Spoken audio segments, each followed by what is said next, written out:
Sekolah Alam Rinjani ini kita jadikan jadi training center untuk tempat belajar pendakian. Tetapi kita ada ada 4 pilar di Sekolah Alam Rinjani. Sembari mencari jati diri itu, jadi kita banyak hal-hal negatif lah yang saya lakukan sampai akhirnya 2009 waktu itu.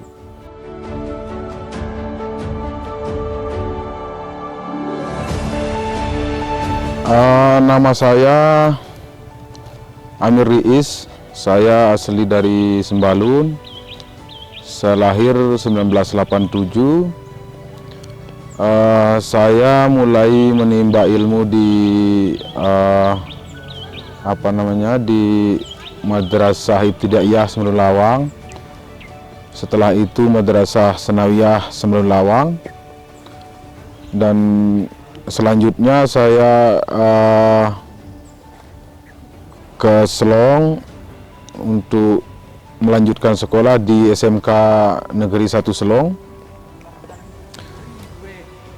Tapi ketika saya sekolah di SMK Negeri 1 Selong ini, waktu itu namanya STM, jadi kita selalu diajak sama kawan-kawan itu berbuat yang kayak taur-tauran kayak begitu-gitulah.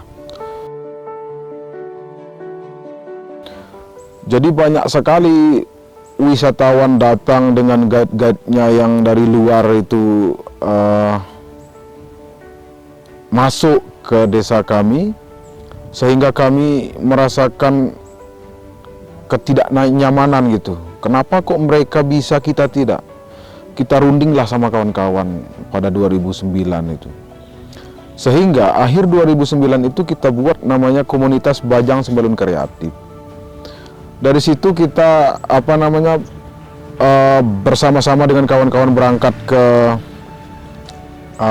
ke tempat-tempat positif untuk bagaimana menimba ilmu, bagaimana mencari ilmu, sehingga kami dengan beberapa kawan-kawan itu bisa berbahasa Inggris sehingga menjadi guide gitu. Pada 2000 mulai jadi guide 2011 sampai 2012 saya ada kesempatan berangkat ke Australia. Di Australia selama 6 bulan, balik lagi ke Sembalun. 2013 saya membuat perusahaan trekking yang dinamakan Putra Sembalun Tour. Sampai akhirnya pada 2014 kami bertemu dengan kawan-kawan Singapura yang mereka ingin berprogram sosial di sini. Kita buat rumah baca Lombok Library namanya, kerjasama antara Komunitas Bajang Sembalun Kreatif dengan kawan-kawan Singapura itu. 2015 kita lanjutkan lagi program pembuatan TK, kita namakan TK Kita. Itu berjalan dengan lancar alhamdulillah, dan ada tambahan grup. Selain Singapura dari Ngian Politeknik, ada tambahan grup dari Nanyang namanya, dari Singapura juga. Itu kita buat lagi program. Sampai akhirnya banyak grup-grup, bahkan sampai kawan-kawan dari Sekolah Alam Bogor. Rata-rata 50 orang, 30 orang, 25 orang yang satu grup. Sampai pada akhirnya 2018 itu dia full booking lah istilahnya gitu. Jadi banyak sekali, sekitar kurang lebih 9 grup sampai 12-an grup waktu itu. Hanya saja 2018 itu pertengahan tahun itu ada gempa. Sejak gempa itu terjadi, kawan-kawan sekolah alam ini dengan jaringan sekolah alam Nusantara itu datang ke kami, dan kita berunding untuk bagaimana bisa bertahan hidup di masa-masa sulit seperti itu, sehingga kami sepakat antara Komunitas Bajang Sembalun Kreatif dengan jaringan sekolah alam dan Salam Aid untuk membuat yang namanya Sekolah Alam Rinjani. Jadi Sekolah Alam Rinjani ini kita sepakat dengan kawan-kawan Sekolah Alam Nusantara, sekitar 200-an lebih bahkan sekolah alam di Nusantara ini, kita sepakat Sekolah Alam Rinjani ini kita jadikan jadi training center untuk tempat belajar pendakian. Tetapi kita ada ada 4 pilar di Sekolah Alam Rinjani. Pertama, bagaimana kita membuat kurikulum akhlak, bagaimana kita membuat kurikulum logika, leadership, dan bisnis. Itu yang kami dapatkan setelah melakukan Munas di Jogja tahun 2019 kalau tidak salah waktu itu.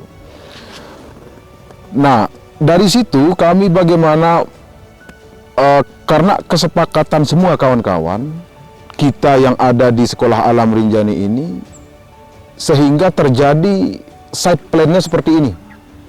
Ada tempat training center, tempat belajar, ada lapangan, ada tempat outbound, ada tempat taman belajar, ada tempat camping ground.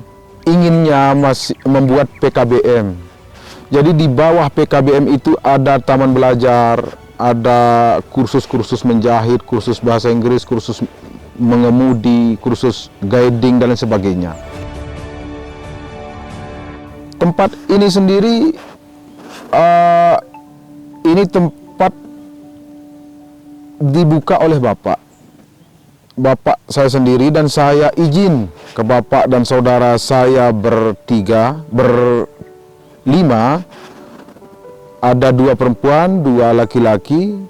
Kita diskusi bersama untuk bagaimana bisa kita manfaatkan untuk bagaimana mengkolaborasikan antara pendidikan, pertanian, perkebunan, dan pariwisata, termasuk juga sosial dan budaya. Jadi tidak sedikit kawan-kawan dari pondok pesantren juga masuk di sini untuk membuat yang namanya Quran Camp gitu. Jadi mereka camping sambil mereka belajar. Kayak sekarang kita camping sambil kita memajukan literasi. Bagaimana kita sama-sama dengan kawan-kawan literasi yang lain kira-kira. Ya, kalau fasilitasnya ada musola tentunya, ada parkir, ada tempat outbound, ada lapangan, ada kafe, ada aula atau training center, ada 2 unit rumah dengan masing-masing rumah ada 3 kamar. Ada areal camping ground yang kapasitasnya kurang lebih 250 orang. Ada areal pertanian, ada areal perkebunan. Ada juga beberapa media edukasi kita seperti kotak-kotak lebah, yang itu bisa jadi media edukasi kita. Ada tempat tanaman herbal, ada tanaman hias. Dan semua itu terkoneksi antara satu dengan yang lain. Salah satu contoh misalkan lebah. Lebah ini membantu kita bagaimana penyerbukan di tanaman buah kita, pertanian, dan tanaman hias kita gitu. Kalau untuk tiketnya rata-rata kita ambil itu 60 per orang. Jadi yang 60 per orang itu termasuk ada tendanya, ada sleeping bag-nya, masing-masing 1 sleeping bag, masing-masing orang 1 matras, ada air listrik. Yang tidak termasuk itu hanya makan saja gitu. Karena KP kita masih belum siap gitu. Tetapi untuk kedepannya kita bisa full service dengan harga yang berbeda. Kalau per bulannya itu kita, kalau rata-ratanya itu sekitar 25 sampai 30-an juta per bulan. Itu kan ini kapasitas sesungguhnya itu 200-an lebih. Tetapi rata-rata yang 100, ada 150 orang, ada 100 orang, kadang-kadang 70 orang, kita pukul rata lah. Katakanlah rata-rata 100 orang itu kali 60, 6 juta kali 4 sudah sekian gitu, belum mereka beli kopi dan sebagainya kira-kira gitu. Oh ya, sebelumnya tempat ini adalah tempat yang sangat sulit, bahkan tidak mungkin kita buat seperti ini.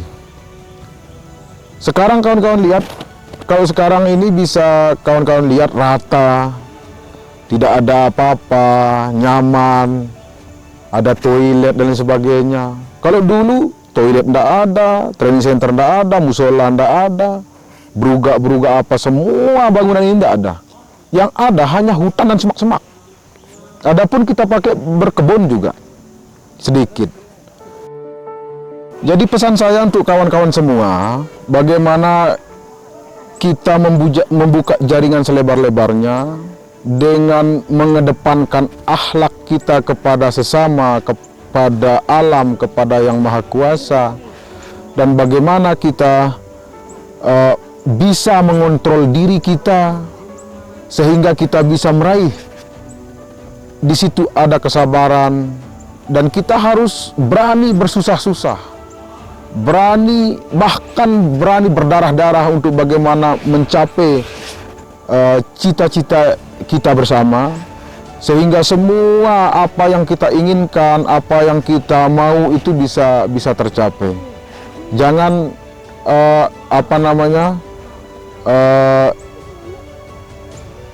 jangan sombong ketika kita mendapatkan hal yang lebih gitu. Apakah itu sifatnya ilmu, apakah itu sifatnya materi, itu jangan sekali sombong, dan pegang sekali kejujuran, istiqomah, dan buka jaringan selebar-lebarnya sehingga kita bisa saling support satu sama lain.